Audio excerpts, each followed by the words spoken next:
I've only ever had two neighbors since I moved into my own pineapple. There's always been Squidward, the obnoxious, nosy neighbor, and Patrick, the dumb one who's so stupid that he doesn't even live in a real house. My options for friends were limited, so I ended up making the choice to befriend the town moron, but the more I got to know Patrick, the more he surprised me. He's not nearly as dumb as he seems. Everybody knows he lives under a rock, and I'm sure everybody has a million questions about how that works. Where does he sleep?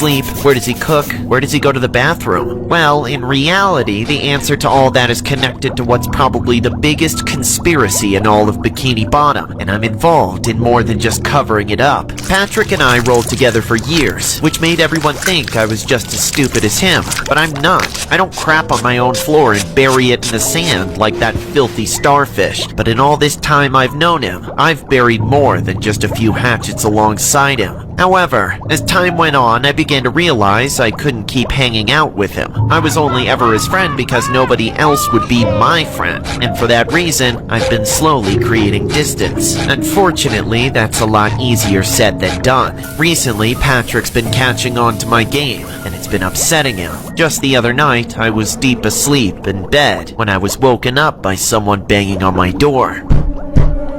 It was Patrick, of course, and he was willing to wake up all of Bikini Bottom just to get to me. SpongeBob, buddy! Come on! Wake up! Let's do this! I tried to wait a few minutes to see if he would give up and go away, but that only worked the first few times, not this time. I know you're awake, SpongeBob! Don't leave me hanging! I know you can hear me! I'm not leaving without you! I knew at that point that he would never leave unless I went down there to talk to him, so I dragged myself out of bed and shuffled downstairs to the front door. When I opened it, I was taken aback by the look on Patrick's face. He was holding a jellyfish net, and when he comes to my door in the middle of the night with one of those, I know what it means. Hey, SpongeBob! Wanna go jellyfishing?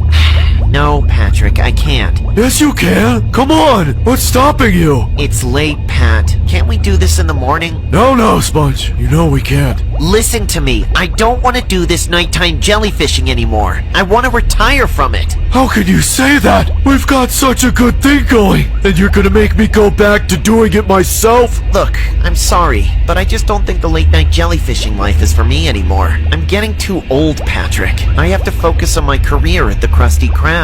Liar! You know you could quit that crummy job in a heartbeat if you just went to work with me. You're choosing to abandon the best opportunity you'll ever have. Why? Because it's wrong, Patrick. It's evil. You are evil. I see. It wasn't wrong when we were doing it together, but now that you don't want to be friends with me anymore, all of a sudden it's evil. I can't believe you, SpongeBob. You better believe it, Patrick. So these are your true colors, huh, buddy? You're a traitor. I'm not betraying you. I'm just moving on. You can't move on.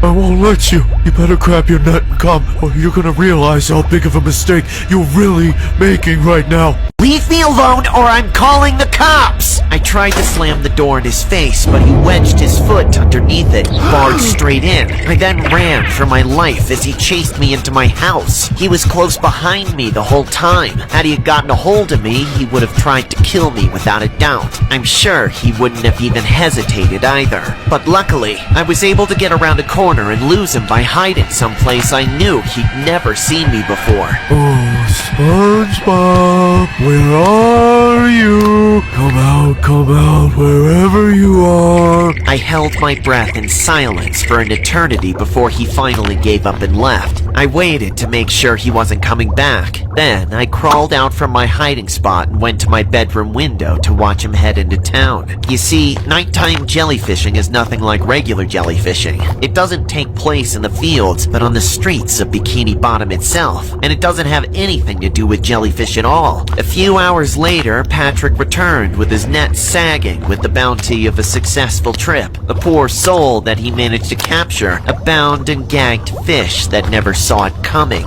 Patrick lifted up his rock, looked around one last time, then disappeared beneath it with his newest toy in tow. Nobody on the ocean floor but me and Patrick knows what lies below his rock. Most people think he lives in a barren, dirty hole in the ground, but in reality, that's just the facade for something far greater. With the flip of a switch, he can reveal a hidden tube from the floor, drop his victim inside, watch them get sucked underground, then flip the switch again and make the whole thing disappear. As for the destination of that tube, well, I've only seen it a few times, but you'd be utterly shocked to find out just how many sea creatures live underground as Patrick's captives. It's almost an entire city where all the citizens are subservient to him, giving him everything he wants, even if it's their own flesh for him to snack on. Admittedly, I've added to the population myself, and of course taken part in the spoils as well, but I eventually came to realize the depth of the evil I was committing, and now all I want to do is forget that I ever contributed to something so